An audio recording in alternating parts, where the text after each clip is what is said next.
All right, we're going to go ahead and get started as a few more people are probably popping in and on. But welcome everyone to our July Reverse Book Club. Happy July. Today we are joined by Matt Chase. Matt. Hey, everybody. Take it away. All right. So Michael and I actually read this book, The War of Art for Metrics, hence the metric slides here. So if anybody knows anyone in metrics, don't tell metrics that I stole their slides. So Michael, I'm going to need some help from you here. And then we actually had our team read this book as well.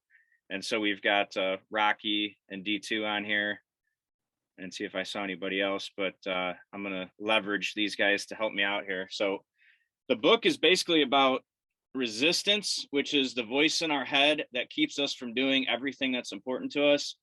And then what tools exist in the world to overcome that. Do you want to go to the next slide? All right, so I'm gonna move my little screen here. All right, resistance cannot be seen, touched, heard, or smelled, but it can be felt.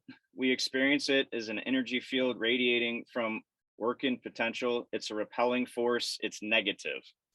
So I took some notes, and it says resistance is almost always the voice inside of your head that says that you can't do something. And resistance tempts us with distractions. So for instance, prospecting, right? Jeremy,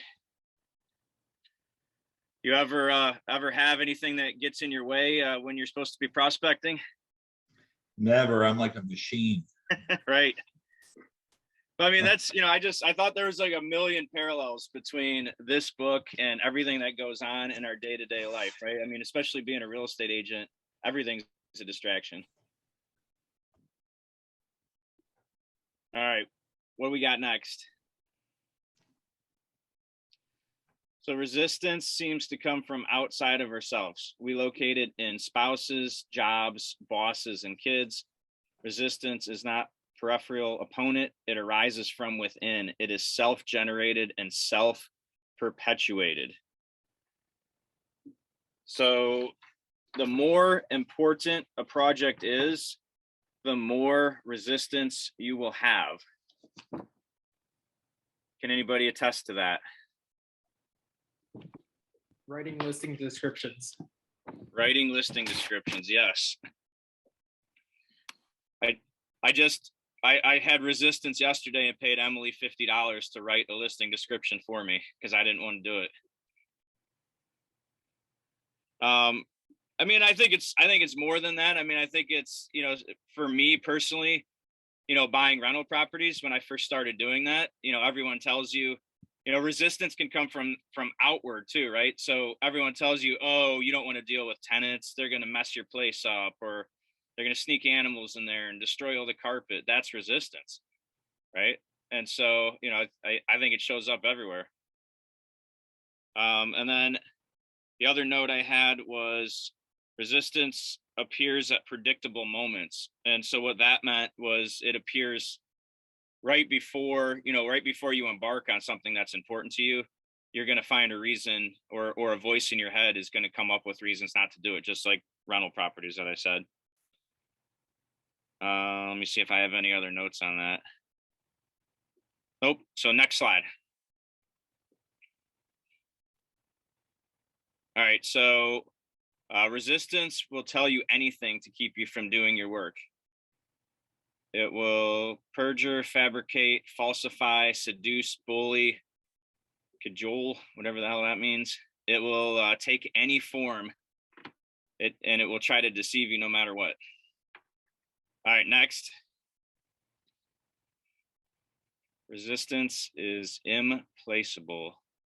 Resistance is like Alien or the Terminator. It's an engine of destruction, programmed from the factory with one object only: to prevent us from doing our work. Where's D2? D2, what do you think about that?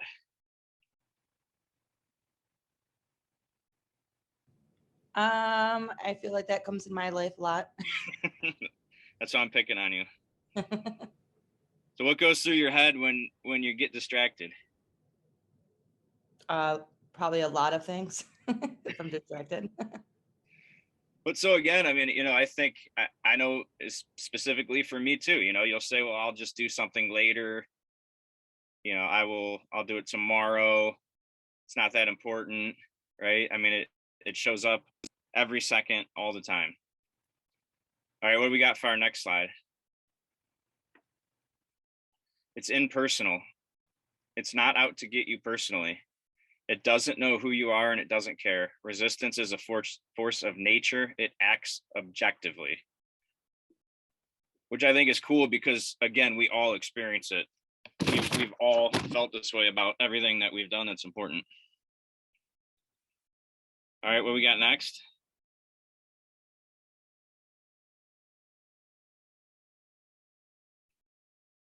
So resistance will unfailingly point to true north, meaning that calling or action, I guess I don't understand. Calling or action it most want to stop us from doing. Yeah, Matt, I'll chime in here. I mean, we'll use the realtor example of lead generation, right? We know that it's the most important thing. It is the driver of our entire business and livelihood. And when we sit down, the phone weighs 500 pounds. We have to use the bathroom, and now my coffee's cold. I mean, that's resistance showing up in the activity that we need to most do. Well, and how many times, I know for me, when I was prospecting a lot, forming my team 15 years ago, whatever that was, you always say, oh, an expired popped up. Oh, well, I'm gonna research when they bought it. I'm gonna look at the pictures. I'm gonna look up their names on Facebook, right? Like how many different things can you figure out to do before you just shut the heck up and make the call, right? Mm-hmm. And then you do all that research and they don't even answer. Yeah. But you know what? That counts as prospecting time. Right. Hey, yeah. Well, yeah. And using your entire prospecting time on all that type of crap is resistance. Yep. I mean, that's how it shows up. I mean, resistance doesn't show up with somebody standing in front of your door or holding your phone behind their back. It shows up with things that you think you need to do other than the thing you need to do. Mm-hmm. Love it. All right, what we got next? It's universal. Everyone who has a body experiences resistance. So again, comes for all of us. Next. Resistance never sleeps. Fear doesn't go away. The warrior and the artist live by the same code of necessity, which dictates that the battle must be fought anew every day. So that is, I forget the specific quote that goes with that, but success is earned, right? And just because you're successful today doesn't mean you're going to be successful tomorrow. That's resistance poking its head up again, is what the book is telling us. All right, what do we got next? So it has no strength of its own. Every ounce of juice it possesses comes from us. We feed it with power by our fear of it. Cool. Next. Resistance kicks in when we seek to pursue a calling in the arts, launch an innovative enterprise, or evolve to a higher station morally, ethically, or spiritually. So anytime we're looking to make a change, we're better ourselves, we're going to have self-doubt, and that's the resistance. Next. Resistance recruits allies. Resistance is, by definition, self-sabotage, but there is a peril that must be guarded against, sabotage by others. Can anybody speak on that? We lost Michael. Rocky, you got anything on that? All I could say, I mean, we go through it every day, like you said, and it's a new battle because we all get into real estate for more freedom to do whatever you actually like to do. So it's so easy to go say, I want to go play golf or I want to go boating. But you had to realize like it doesn't come for free. Like you actually have to do the work first to you have to sacrifice so you can do more of that. Yep. Well, we saw that on our team, right? Rocky, sabotaged by others. I was sabotaging you by making you come into those team leadership meetings every single week for no reason when you just wanted to prospect. Right? Just say yes or no. But I mean, even on a simpler level, I see it all the time on our team where, people come in, we're supposed to be prospecting from 9 to noon, and hey, it's 9:30. Hey, who wants to get coffee? It's 10 o'clock. Who wants to go look at this new listing that came up? It's 11. Who wants to go do this? Right? Like people are helping you not do what you're supposed to be doing, and they don't mean to, but it's just what happens. And it's like by others and also by your technology too, right? So it's like that one random text that you weren't expecting that derails your whole day because it's the buyer who needs to see a house immediately. And then, it's a good reminder to me to like shut it down, turn off the notifications, because I'm sabotaged that way all the time. That's awesome. We talk about that all the time. There's no emergencies in real estate, right? There's no reason that person can't wait till noon. I love it. All right, Carrie, what's next? Combating resistance. So this is the good part. Resistance seems kind of depressing, so this is the this is the ray of sunshine here. All right, what we got next? All right, so turning pro. So the whole book, so I've got a bunch of notes here about turning pro, but this was a quote from the author of the book himself. And so he says the way you combat resistance is you become a professional, you turn pro. And turning pro is a mindset. If we are struggling with fear, self-sabotage, procrastination, self-doubt, the problem is we're thinking like amateurs. Amateurs don't show up. Amateurs crap out. Amateurs let adversity defeat them. The pro thinks differently. He shows up, he does work, he keeps on trucking no matter what.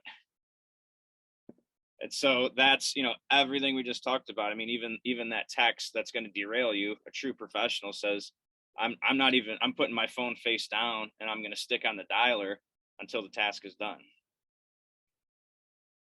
All right, what we got next, Carrie? Oh, group discussion. Well, hold on. So I've got some stuff about pro. So the pro shows up every day. The pro plays hurt. So how many, we had a joke on our team that certain people were going to get a t-shirt that said they survived a tummy ache because they don't show, right? Like the smallest thing happens. They have the sniffles, they have a cough, whatever, their cat is sick. They don't come into the office. Okay, well, the pro plays hurt, right? I remember that story of Jeremy, you probably know this better than me being a sports guy, but Michael Jordan was thrown up on the sideline at game 6 or 7 of one of the finals and played and scored 40 points? More than that, I think the infamous flu game. Right. I mean, the guy Some say he might have been hungover, but whatever. Well, whether it was self-sabotage or not, he still showed up. I mean, that's, I think about that mindset all the time is, how do we get into that type of killer mindset day in and day out, even if what we think we're doing isn't as famous as that or whatever. But I mean, just making some phone calls or just making an offer to buy your own rental property or, whatever, all that stuff is equally as important in your own world. The pro is patient and seeks order in chaos. The pro acts in the face of fear and accepts no excuses. The pro plays it as it lies and never shows off. The pro is dedicated to mastering his technique, which I think about that a lot too, especially with newer agents, because Gary Keller talks about, 10,000 hours of doing something to achieve mastery. And, we talk to agents all the time where, okay, you've sold 50 houses. That's awesome. That's a lot of houses. But why aren't you using the listing presentation that we designed, from somebody that sold thousands of houses, right? Like, master your technique, do the same thing over and over and over and over and over. The pro does not take failure or success personally, which I like the difference between failure and success, right? You can't let failure get to you, but you can't let success get to you either. You know, I'm sure we've all seen that with a lot of people who have gotten successful and turned into whatever it is that they turn into, and that's not helpful either. The pro endures adversity, and the pro plays for keeps. Let's see. So the author, Pressfield, had a quote that I wrote down. He said, "You don't need to take a course. You don't need to buy a product. All you need to do is do or decide to operate like a pro. It's free, but it's not easy. And you might have to give up certain friends, families, or lovers to do it. Because there's certain people that are holding you back, right?" And then he said, "Amateur has amateur habits, and a pro has pro habits." That's everything I got on this. Mike, you got anything you want to add to this? Yeah, man, I think this last one is the one that speaks to me the most. I used to tell a really crappy joke, if you guys can imagine that. No, never. Most of my jokes are pretty funny. This idea of being a pro, I always used to make fun of the fact that people would be like, "Oh yeah, he's a pro football player, he's a pro basketball player," and it's like, and I started referring to my dad as a pro pipeliner, right? And it was just like a tongue-in-cheek thing. But when you step back and you look at it, it doesn't necessarily have to be as a small business owner or as an athlete, but like people who take what they do, their craft, very seriously and as a responsibility, not a burden, are the ones who do the best work, right? Like when you see people ask for referrals for plumbers, or people to pave driveways or to do landscaping, right, on our Facebook page. "Hey, I need somebody that can do septic and Geauga." You'll see people pop up and say, "You have to use Joe. You have to use Bob," right? And the reason for that is those people are very professional. Like, and you can define professionalism however you want, but at the end of the day, it doesn't need to be defined, right? The people that we recognize as pros in things as simple as the trades, or as complex as the trades, I should probably say, is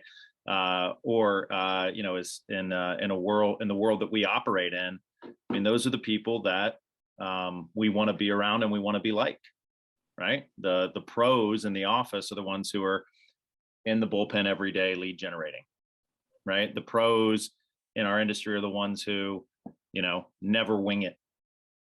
And I think that, what used to be like a tongue-in-cheek joke for me is like really like, okay, how would the best in the world show up to do my job or your job or anybody else's job? And then how likely are they to get hired? Yeah, so that's this last slide is a big one for me. And I think that, as we look at like, hey, whether you are in the business for 6 days, 6 months, or 60 years, being a professional is really important, right? And I think raise your hand or hit the thumbs up on your screen if you've ever had an interaction or a transaction with a realtor that was unprofessional. They weren't timely, they didn't communicate well, they were raise your hand or give me a thumbs up and if you've ever had an interaction with somebody who maybe looked down on you a little bit or thought differently about you when they found out you were a realtor, right? It's like some people would say, "Oh, it's a half a notch up from used cars," right? We've all heard that one, but that's because people, they interact with people who aren't professional. I'm not looking at anybody on this call who I wouldn't deem a pro or somebody that's going pro in this industry. So I think that's it's a really powerful thing. And, when we think about what we're trying to accomplish as a company and the growth cycle that we're on, yeah, it's to help people build big businesses. But I mean, there's an ancillary benefit of saving this industry from itself. Yeah. Right. I say that every day. I mean, isn't it amazing though, Mike, going with what you just said, when you talk on the phone with somebody, you're like, "Oh, a realtor." And I always say, well, just let me meet you. I just want to come over to your house for 5 minutes. And by the end of that, they're hugging you, they're thanking you, oh my God, I'm so happy you pushed me into this, right? Like that's the difference. And going back with what you said about a plumber, I can think about, Rocky helps me with this a lot. Rocky has his own rental properties, but we have a decent sized rental portfolio my wife and I personally, and it grows every day. And, we have partners and things like that. But when we look to vendors, you just talk about the plumber. Like we just found a new plumber about 6 months ago, and it changed my whole world because I don't have to realize, I don't have to follow up and say, my wife will say, hey, I didn't hear any feedback from those guys back just yet. I'm like, well, it's probably because they're still, they have a system. They don't give us feedback unless A, it's an emergency, or B, it's the end of the day and they're putting their files back in the computer to close the day out, right? If we haven't heard from them, it's not that they didn't go, it's just that there wasn't anything that I needed to know about. Right. And then when you deal with somebody like that, it makes your life so much easier. And I was thinking about the quote that people either give you energy or they take energy away from you. And I think that's a pro as well. Yeah. And I think, Matt, as we said, you and I read this book together and have had a lot of conversations about it. Like with anything, like with all of these conversations that we have on a monthly basis, there's an opportunity to be overwhelmed by the information. Or to be like overwhelmed by the opportunity. I think that there's a lot of power in just, doing what, Gary teaches, which is pick one thing. Like, look at your business, right? Like what's one thing where you're just like, you're showing up like an amateur, right? And then all you have to do is say like, well, what would best in class do in a situation like this? What would the best people in the world, the best realtor in the world, how would they show up for a listing appointment? How would they show up for a buyer broker consultation or a buyer consultation? And then just, make a couple tweaks, right? Because I think it might've been in this book or another one, the whole 1% better rule, right? Like you don't have to go be a world-class professional athlete, right? Tomorrow, if you want to take up jogging, right? You just need to get get some running shoes or start putting them by the door, whatever the tweak is. And then that'll snowball. Well, and then, just do it the same time every day, right? Like get up at 6 every day. And if you're not ready to run, at least walk. Yeah. Just do it. Yeah. And I think, this is the last comment I'll make on the matter, but I think that it's fascinating to me, and it exists at all levels of all jobs, careers, endeavors, is that think about all the guys that make it to the NFL, right? Since that's the most common like pro atmosphere that we see and consume. They make it to the NFL, which they have been working at doing for decades, right? Realistically, since they could walk, they've been trying to make it into the league. And then guys bust out of the league every single year, right? Even some of the most gifted athletes bust out, right? Right.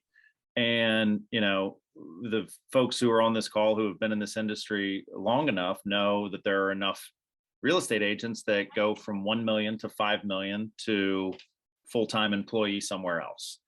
And I think that, one of the things is that the behaviors of the amateur trying to make it to the next level sometimes look very different than the newly minted professional, right? So what is it about your behaviors when you were starting your real estate career, Matt, Jeremy, Art, looking at some of the experienced folks on the call, that you may not do now because you don't feel like you have to, or maybe you don't want to, or you're finding resistance is taking a new shape. Well, we just right? talked about that the other day. Colleen came and visited our team and talked about how important a buyer presentation is. And I thought back to times when I've skipped the buyer presentation because, it's my friend or whatever. Mm-hmm. Only those times is when the deal went to complete shit. Yeah. And I think, so I just say that because we're in a shifting market. We're in a shifting market now, and for everybody, we were talking about, I was talking to a couple of experienced agents just the other day about the fact that, like, the shift is a lot like resistance. It doesn't care who you are, what you've done, where you're from. It is showing up it's showing up for everybody. And if you have the behaviors in place of a professional, or you revisit those things that built your business to start with, you are going to make so much hay. But if you don't, what's the art, what's my scripture here? It rains on the just and unjust alike. Right? That is, there's nobody's safe from this. And if we think that because we're doing X million a year, or we've got a big sphere, whatever it is, like, we have the chance to be susceptible to downfall. And that's not doom and gloom. It's just, look, the recipe is pretty simple, right? Get up, show up, and do the work. Well, I always love when I talk to someone who did $5 million and I ask them, number one, that's amazing and congratulations. But number two, how did you do it, and how are you going to do it again? Mm-hmm. Well, I don't really know where the business came from. Well, better find out, right? Yeah. I appreciate too how you, Matt, like, started the presentation. I was writing notes. You talked about resistance rising from within and being self-generated. And I think it's a good reminder to me that there are, just to be conscious, like, we have all of these tools at Keller Williams, and they can seemingly make you successful. And then you have these moments in the day where you're dragging your feet. And I think it's good. The term resistance is good for me to now know that I can, like, recognize, like, clearly there's something really important that I'm pushing aside right now. And that self-awareness, I think, is my biggest takeaway from this, because that's not a term that I would readily have said to myself, like, why are you resisting? I would have just kind of said, well, this is important too, and this is important. So I like thinking about the fact that now that this term is in my mind, if I'm pausing on something that's been on my list for a while, I need to really be conscious of the fact that that's probably a pretty big thing, and then push everything else to the side and, find those micro goals to be able to actually get it done. Love that. Yeah, to add to that, that's great. I think keeping your goals in front of you, can be one of the strongest tools to get through whatever it is, writing a description or making your calls. If you're not keeping your goals in front of you daily, weekly, monthly, why are we doing this? Why? I don't really enjoy going to see homes. Once in a while, if they're really nice, like, but talking to people, sure, that could be fun, but why are we selling homes? Why do we want to make 100 or 200,000? Where is that going to get us? What's the long-term goal or short-term goal? If you don't have the goals in front of you, then making another call seems kind of pointless. So I think just keeping short-term and long-term goals in front of you, every day or every week, to kind of check in on them to keep you motivated can be a huge tool to fight this. That's a great point, Jeremy. We talk about that all the time on our team. You really have to have your goals and your why, because what is 200,000 going to get you? And it's hard work that 40,000 can't get you. That's super easy, right? Like, you can still go out to lunch, you can still go drinking with your friends, you can still probably have an okay car, but you're not building any future whatsoever, right? So you have to have that why. I think also, you guys can hear me, right? Yeah. Okay. So I think also, like, I remember one thing I like about sports. Well, I don't watch sports as much as I used to, but the thing I learned about sports as I got older is I like watching the interviews after the championship games. So, like, before the game and after the game, like there was one national championship game.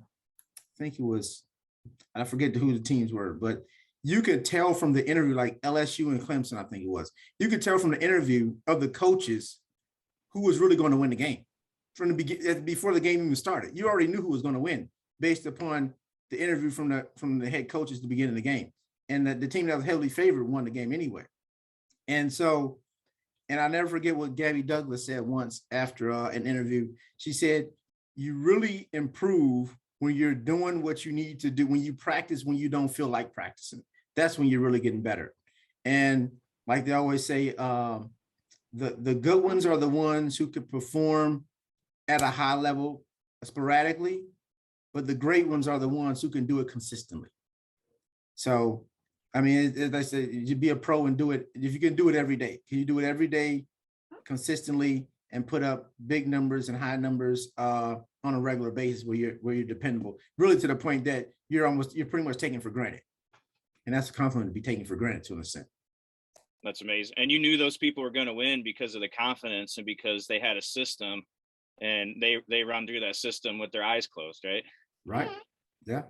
I mean, I think about that a lot too with the sports analogies is think about like Ohio State. They're always good, right? But they always have new players. So why are they always good? Because they have a system, right?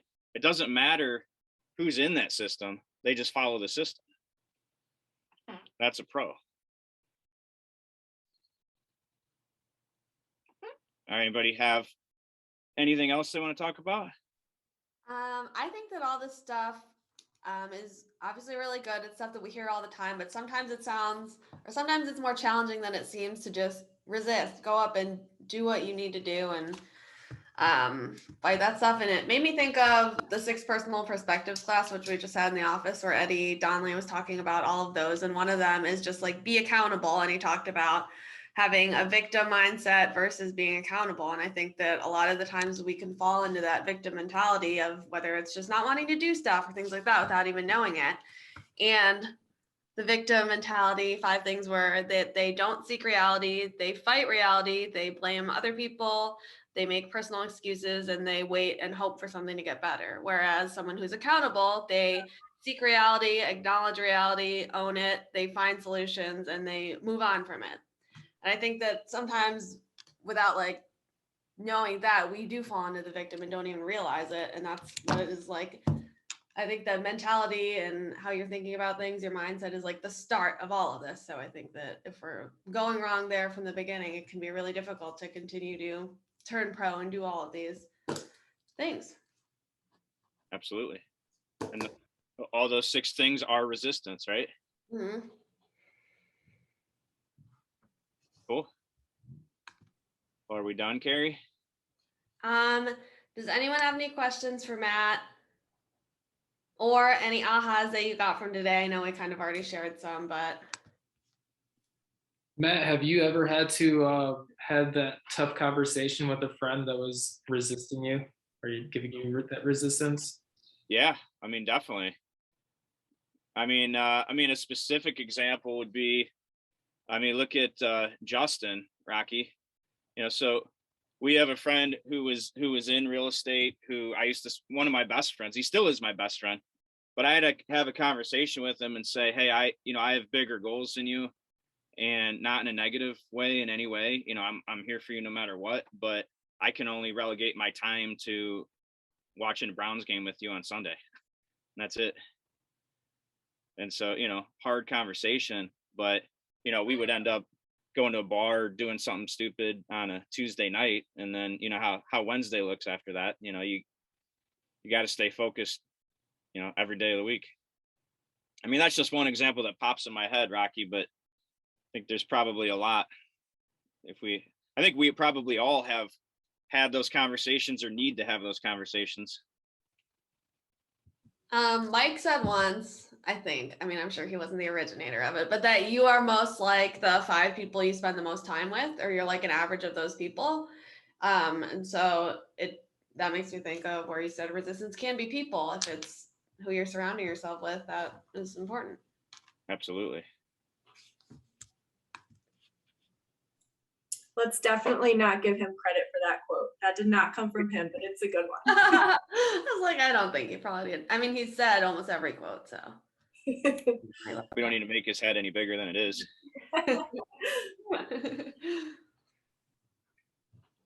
Thanks for going through all this. Of course. Thank you for joining. And obviously I recommend, we just covered a little bit of it, but everybody pick this book up. It's The War of Art by Steven Pressfield. And I'll send a link to Carrie, but if you go to his website, there's a really good 5-part series that's only 10 to 12 minutes per snippet. And it's just Steven being interviewed by another author. And it's really good stuff. It kind of just breaks the book down, in a 10 minutes at a time, which is really nice. So actually our team, I've been sending the snippets to our team and I think they've been getting a lot out of it. Right, Rocky? Did we lose him? No, I'm still here. Yeah, we do. Just gotta keep talking about it. Yep. Well, cool. Well, thanks everybody for joining. Thanks for participating. It makes it a lot easier when people participate and makes it fun. Thanks a lot, Matt. Thanks, everyone. Have a great weekend. I will send you what Matt just told me about. So bye, everyone. All right, bye.